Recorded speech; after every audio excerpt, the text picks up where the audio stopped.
The American economy depends on working parents, and working parents depend on childcare. But our childcare system is in crisis, and that's keeping parents out of the workforce, which in turn limits our productive capacity and contributes to inflation. Even before the pandemic, over half the families with young kids lived in childcare deserts, areas where there just simply aren't enough childcare slots. Then COVID hit, forcing thousands of childcare providers to close their doors, many of them for good. Today, when families can find a childcare option, it's often too far away, has a years-long waiting list, and costs more than mom earns anyway. And that's a big part of why in America, women's labor force participation is so low compared with other developed countries, and it's getting worse. Today, women's labor force participation is lower than it was 2 decades ago. Ms. Colagrosso, you run a child care center in West Virginia. So let's start with a really basic question, and then we'll build on this. Why do people need child care? What are the main reasons that parents bring children to you? Mostly parents bring their children to child care because they need or they want to work.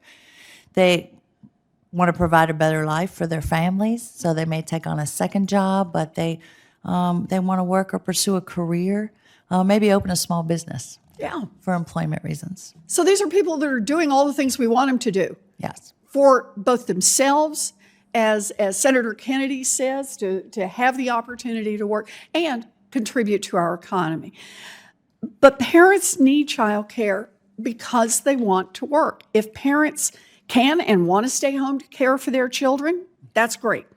But many folks want and need to work to make ends meet, to save for a rainy day, to set aside money for their own kids to be able to go to college. But without affordable childcare, parents, especially moms, have to make excruciating decisions. Mr. Rowan, you described your glass decorating small business that you run. I want to see some samples before we get out of here. I hope you have pictures. But you were describing it, but I'd just like to ask it as part of the, make sure we get all this on the record. What happens when your workers aren't able to find a child care provider with an opening or at a price that they can afford? Well, it's an instant response. So the story I gave you of Lexis, she's one of my production supervisors, and her father-in-law, who was the child care provider for her. Lexi is one of my best employees, dependable, loyal. She's worked for me forever. But the minute something happens with her child care, and we run a family business, and we say it's a family business in lots of ways. And one of the ways that we say is that if you're a parent and your child is sick, your place is not here at work, it's at home. Yeah. So you go home and take care of your child. Now that doesn't apply to everybody, and it can't be a business model for everybody, but that's what happens when a parent doesn't have a child care alternative or an option, they can't work. Yeah.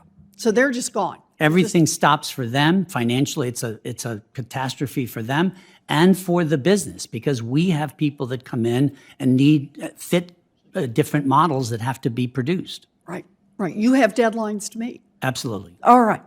And Dr. Spriggs, you're an economist who studies the labor market. When workers have to cut hours, work part-time instead of full-time, or leave the workforce entirely because of childcare, does that mean that a lack of affordable childcare is reducing labor force participation? I just want to build all the blocks here. It absolutely does. And because women are half the labor force, even if we have an effect on only 4 percentage points of women's labor force participation, that's 2 percentage points more of a total labor force. That's a lot of workers. That's a lot of output. And that changes the equation, even for the Federal Reserve, in considering, are we at a tight labor market? Should we start slowing the economy?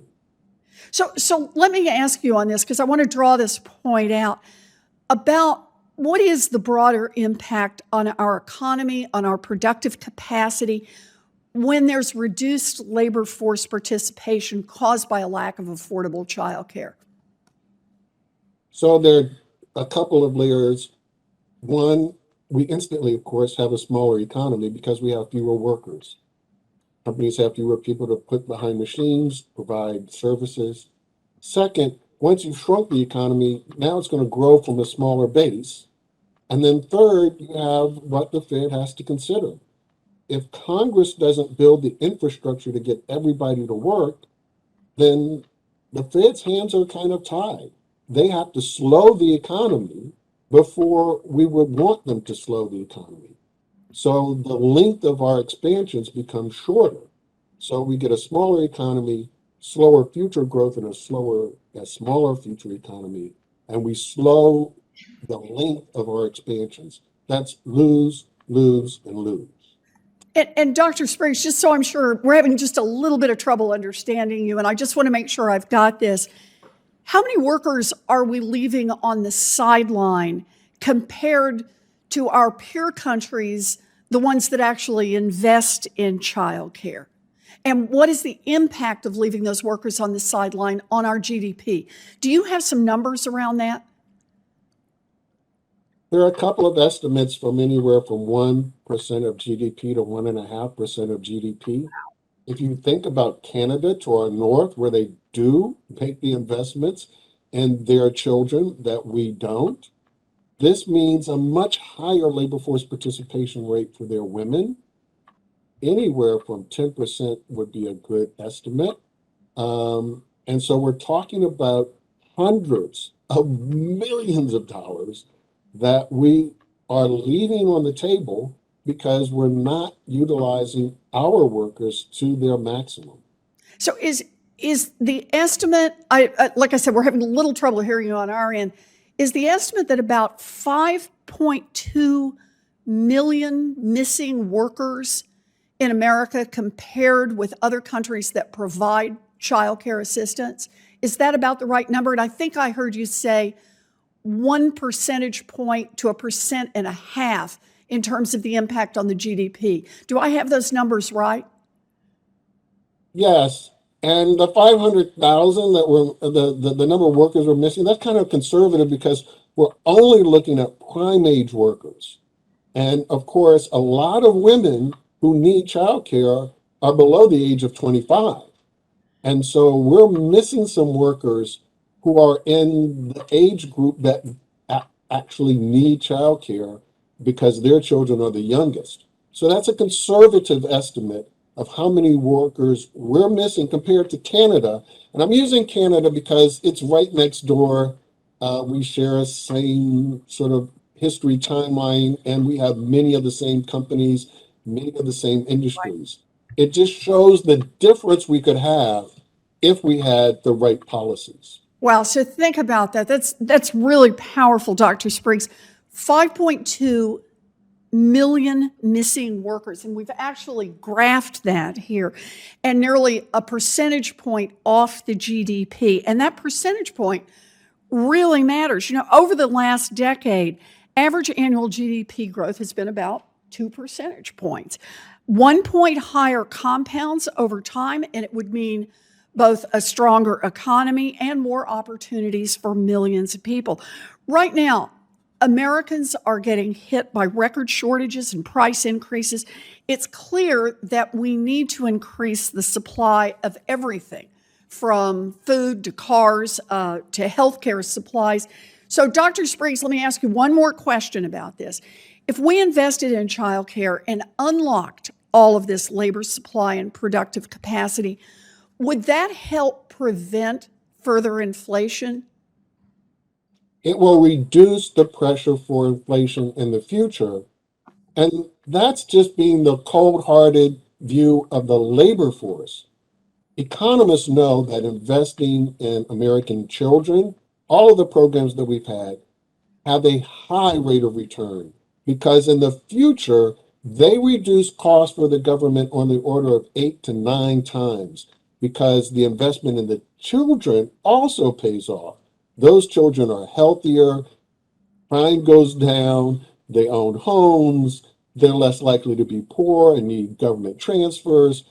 Those children are also part of the benefit in the equation. Oh, thank you very much, Dr. Spriggs. You know, we're talking about how without childcare, millions of parents can't work. I know this all too well.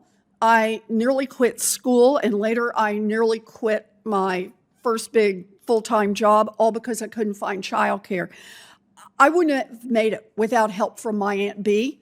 And thank you, Aunt B, but not everybody has an Aunt B to make this work, or a grandparent who's able to make all of it work. And that's why it's so critical that we invest in high-quality, affordable childcare for every American family. It's going to lower the costs for those families and help make our economy more productive. And with childcare to unlock productive capacity, it's going to help prevent shortages and cut back on price increases across the economy. Thank you. I apologize to my fellow members here for going long, but I'm so glad to have these experts with us. Senator Kennedy.